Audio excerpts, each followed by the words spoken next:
All right, time now for our full forewarned weather forecast with Chief Meteorologist Alana Brophy. Alana, a lot going on today. Yeah, Sarah, it was a busy day. We had the high heat, but on top of that, moisture sneaking in, bringing in the thunderstorms, and it was still a pretty sunset. We made it happen. Meg Roberts catching that stormy, unsettled sunset, little pop of color, but the clouds were out there, and we saw those thunderstorms really bring gusty conditions. Good one from Bear Lake.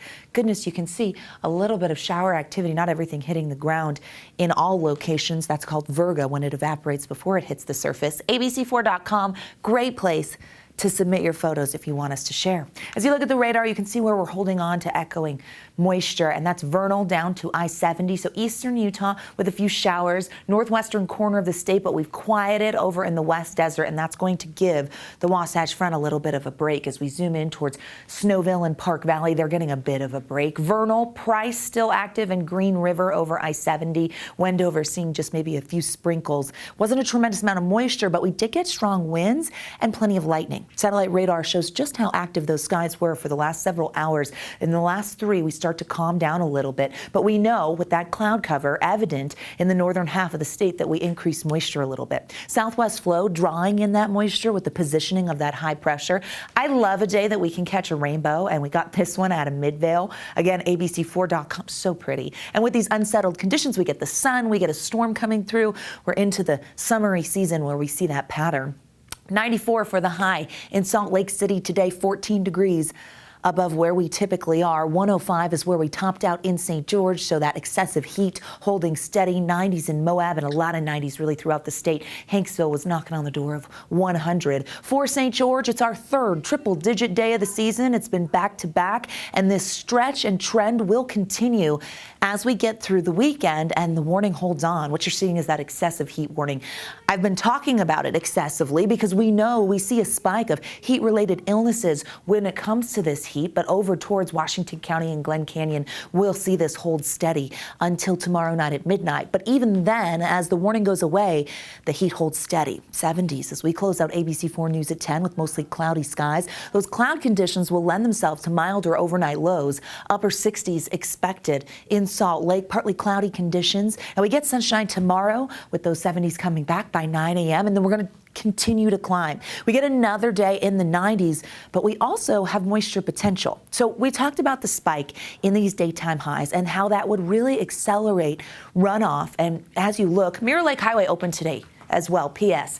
You see the snow from Mirror Lake Highway. Thank you to Chris for sharing it with us. But we're going to watch that come off of the mountain, especially as we head into mid-June and lose that last little bit of snow. But because of the rapid warm-up, we've seen our rivers rise. And this is something we have to be so careful with over the next few days. The Cottonwood Creek area, so both of the Cottonwood Canyons and the creeks that run through, running high, minor flooding, and the action stage for those areas. Also, we should note that this flood watch holds on towards Oakley. This is the upper Weber River where we are seeing minor flooding. There's homes there as well as near Rockport Reservoir. This is going to be the case as we stay in that minor flood stage through tomorrow afternoon. Of course, monitoring this closely, but just be aware. You want to stay away from our waterways. While it may be warm when it comes to the air temperature, the water's running cold, fast, and high in some locations. Moisture potential for tomorrow, the storm threat keeping a general thunderstorm threat for a big portion of the Beehive State. So we could see a repeat performance. But today we had the marginal risk. So a few severe storms popped up. Tomorrow we're expecting general thunderstorms. Futurecast kind of shows as we roll towards 6 p.m. all the way to south central Utah. Moisture ripe in the West Desert, and we can see those track towards the Wasatch Front. Our southwesterly flow drawing in moisture with the positioning of that high. And we see as those track a little closer to Logan, the Ogden Valley, and Salt Lake by ABC4 News at 10 tomorrow. And then even through Utah, Millard, and Juab counties, we have the chance of seeing some storms all the way to the I-70 corridor.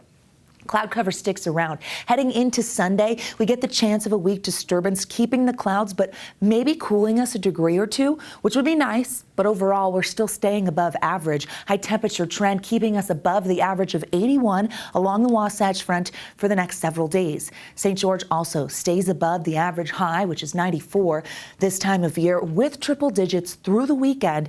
and then only slight relief. And I use the word relief very lightly here, and you'll see what I mean on the 7-day. 80s and 90s for those highs tomorrow, 100 in Moab, 103 in St. George. The potential of a thunderstorm popping up there in the West Desert as well as the South Central Mountains. Let's look at that 7-day for Washington County.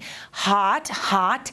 Still hot, even with that 98, and then that high pressure comes back and really pumps us back up to that triple-digit fever, and it's going to get hot yet again. You haven't seen the last of those heat alerts. Wasatch Front has a chance of an isolated storm tomorrow. We keep a slight chance in Sunday and Monday as we cool to the upper 80s. Can I say that? Don't at me. I know it's not that cool, but we stay above average. The 90s return next week. So the heat is on. We're well above average.